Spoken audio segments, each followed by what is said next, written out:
అందుకే నేను చాలాసార్లు చెప్పాను చూస్తారా, సువార్తలు ఎప్పుడూ కూడా యేసుక్రీస్తుకి ఎన్ని కొరడా దెబ్బలు కొట్టారు, యేసుక్రీస్తుని ఎవరో రేవేమన్నారు, యేసుక్రీస్తు ఎలా ఇబ్బంది పడ్డాడు, ఇవన్నీ కూడా భౌతికమైనంతా కూడా సువార్తలు ఉంటుంది. కానీ ఆశ్చర్యం ఏంటంటే పత్రికలకు వచ్చేసరికి ఎక్కడా కూడా ఆయన ఎన్ని కొరడా దెబ్బలు తిన్నాడు, లేదంటే ఆయన ఎవరు ఎంత అవమానపరిచారు, అదంతా లేదు. అక్కడ ఆ ఇన్ఫర్మేషన్ అక్కడ లేదు. సంఘటన గూర్చినటువంటి విషయం పత్రికల్లో ఉండదు. సువార్తలు ఏమో క్రీస్తు ఆ శిలువను భరిస్తూ ఉన్నప్పుడు ఎవరెవరు ఏమేమన్నారు, ఆ చుట్టూన్న మనుషులు ఏమేమి ఎలా స్పందించారు, యేసుక్రీస్తు తిరిగి ఏమన్నారు, వాళ్ళు ఏమన్నారు, ఆయనకి ఏం జరిగింది, ఎవరు ఆయన ఏం చేశారు, ఇదంతా జరిగినటువంటి సంఘటన మాత్రమే సువార్తల్లో ఉంది. కానీ పత్రికలకు వచ్చేసరికి సిలువలో నీకు బయటకు అప్పటికప్పుడు కళ్ళకు కనబడుతున్నటువంటి దానికంటే లోతైనటువంటి కార్యము ఆ టైంలో అక్కడ జరిగింది.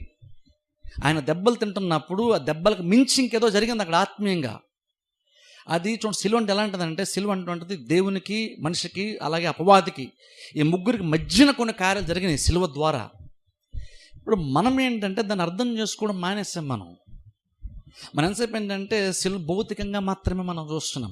అందుకనే పత్రికల్లో ముఖ్యంగా పౌలు కానీ ఇంకా వేరే అపోస్తలుల పత్రికలు ఎక్కడో కూడా కళ్ళకు కనిపించేది ఎక్స్ప్లెయిన్ చేయలేదు. కళ్ళకు కనిపించకుండా ఆత్మీయంగా ఏం జరిగిందో, ఆ రోజు సిలువను మోస్తున్నప్పుడు, చనిపోతున్నప్పుడు చూస్తున్నటువంటి వాళ్ళకి కూడా అర్థం కానటువంటి లోతైన విషయాలు పత్రికలో రాయబడ్డాయి.